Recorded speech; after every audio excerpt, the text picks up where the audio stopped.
ان کی کارکردگی یورپی اسٹوڈنٹس سے بہتر ہے تنخواہ کے حوالے سے، یعنی انہیں زیادہ انکم جو ہے وہ حاصل ہوئی ہے، اور اس کی average income third country students کی انہوں نے جو بتائی ہے وہ 4,43,582 سویڈش کرون ہے۔ اور اس کے مقابلے میں جو یورپین اسٹوڈنٹس یہاں پہ جو ہے جنہوں نے کام لیا، ان کی تنخواہ 4,27,879 سویڈش کرون ہے۔ تو یعنی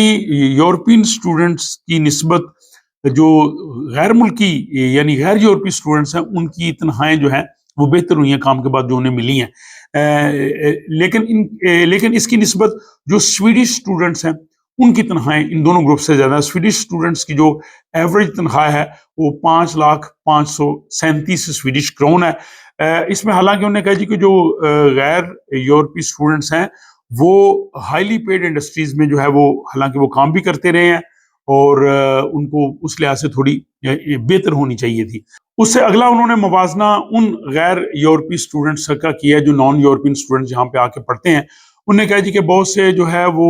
غیر یورپی اسٹوڈنٹس یہاں پہ آ کے وہ انکوالیفائڈ جو ہے وہ پوزیشنز ان پہ بھی جاب کرتے ہیں، اور وہ تقریباً 12% اسٹوڈنٹس بنتے ہیں جو یورپین نہیں ہیں، ایشیا، افریقہ، دوسرے ملکوں سے آتے ہیں، اور وہ اپنے کوالیفائڈ ان کو جاب نہیں ملتے یا وہ حاصل نہیں کرتے، جس کا آگے انہیں کہیں گے کہ وہ اسٹڈی بھی مکمل نہیں کرتے، وہ ماسٹر ڈگری مکمل نہیں کرتے۔ اس کی وجہ سے ان کو یہاں پہ جو ہے وہ اخبارات کی جو تقسیم ہے، نیوز پیپر ڈسٹریبیوشن کا کام ملتا ہے، وہ صفائی کا کام کرتے ہیں، وہ ریسٹورنٹس میں کام کرتے ہیں، وہ کچن میں کام کرتے ہیں، اور اس کی وجہ یہی ہے کہ وہ جو ہے وہ اپنی اسٹڈی بھی مکمل نہیں کر پاتے۔ لیکن ان کی نسبت جو سویڈش اسٹوڈنٹ ہیں وہ 0.5% ہے، یعنی غیر یورپی اسٹوڈنٹ 12%، 12%، اور سویڈش جو ہیں وہ 0.5% ہے۔ اور اس کے بعد انہوں نے کہا جی کہ جو بہت سے جو فورن اسٹوڈنٹس ہیں جو باہر سے آتے ہیں نان یورپین، وہ تقریباً 40% ایسے ہوتے ہیں کہ جو سیکنڈ ٹرم کے بعد اپنی تعلیم جاری نہیں رکھتے، یعنی وہ سیکنڈ ٹرم میں سیمسٹر میں ایڈمیشن ہی نہیں لیتے، یا اس کے بعد وہ اپنی تعلیم جاری نہیں رکھتے۔ اور اس میں انہوں نے کہا جی کہ زیادہ تر جو تعداد ہے وہ لڑکوں کی ہے، 82% ہے۔ اور پھر اس کے بعد انہوں نے یہاں پہ مثال دی ہے پاکستان کی،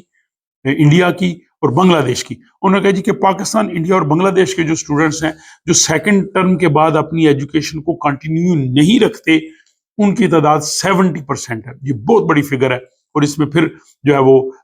پاکستان کا ذکر بھی آیا، ساتھ بنگلہ دیش اور انڈیا کا بھی، لیکن یہ 70% ہے۔ اور یہ وہ لوگ ہیں کہ جو اپنی تعلیم کے دوران بھی جو ہے وہ کام کرتے ہیں۔ انہوں نے کہا جی کہ تعلیم کے دوران کام کرنے کا جہاں تک معاملہ ہے، یہ یہاں کے سویڈن کے قانون میں جو ہے وہ اس میں پرابلم ہے، نقص ہے، اور اس میں تھرڈ کنٹری کے جو اسٹوڈنٹس آتے ہیں ان کے لیے کوئی لمٹ نہیں ہوتی، وہ جتنا مرضی کام کریں، اور یہ لوپ ہول کی وجہ سے وہ ورک پرمٹ کی طرف چلتے ہیں، اور پھر وہ جو ہے وہ اسٹڈی کی بجائے جو ہے وہ کام کرتے ہیں۔ اس کے ساتھ انہوں نے کہا جی کہ اس میں چونکہ گرے زونز بھی ہیں، اور اس گرے زونز کا فائدہ وہ اسٹوڈنٹس پرمٹ کی صورت میں جو ہے وہ لیتے ہیں۔ لیکن انہوں نے کہا جی کہ ہم ناٹ شیل میں یہ نہیں کہتے کہ ابھی جو اسٹوڈنٹس آ رہے ہیں اسٹڈیز کر رہے ہیں وہ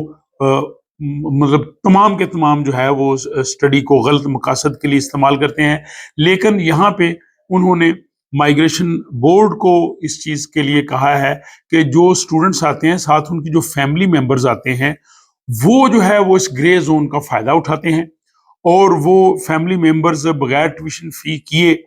وہ کام بھی کر سکتے ہیں، اور وہ بغیر ورک پرمٹ کی باقی شرائط پوری کیے ورک پرمٹ لے کے بھی کام کرتے ہیں۔ تو انہوں نے کہا ہے جی آڈیٹر جنرل نے کہ مائیگریشن بورڈ کو اس پہ جو ہے وہ اسٹرکٹلی دیکھنا چاہیے کہ جو فیملی ممبرز آ رہے ہیں وہ ان گرے زونز کی وجہ سے نہ وہ فیس پے کرتے ہیں، اور پھر وہ کام بھی کر سکتے ہیں، اور ورک پرمٹ کے لیے اس سخت شرائط پہ بھی پورے نہیں اترتے، تو اس چیز کو دیکھنا چاہیے۔ تو یہ ایک بہت ہی امپورٹنٹ رپورٹ ہے جو سویڈن کا جو ایڈیٹر جنرل آفس ہے انہوں نے جاری کی ہے، اور یہ اسٹڈی ویزے کے حوالے سے ہے، اور اس میں انہوں نے آپ نے دیکھا کہ انہوں نے مائیگریشن بورڈ پہ بھی جو ہے کرٹیسزم کیا کہ وہ بہت زیادہ دیر لگاتے ہیں اور لوگ وقت پہ نہیں پہنچ سکتے۔ یونیورسٹیز پہ بھی انہوں نے تنقید کیا کہ یونیورسٹیز جو ہے وہ پروسیسنگ ٹائم میں دیر لگاتے ہیں، اور ٹیوشن فی ایکسیپٹ کرنے میں اتنی جو ہے وہ ایکٹیولی کام نہیں کرتے۔ اور ساتھ انہوں نے اسٹوڈنٹس کے حوالے سے بھی بتایا کہ جو غیر یورپی اسٹوڈنٹس آتے ہیں ان کی سیلریز یہاں اچھی ہوتی ہیں بعد میں، لیکن جو لوگ نان ٹیکنیکل قسم کے کام میں چلے جاتے ہیں ان کا بھی کہا ہے، اور پھر جو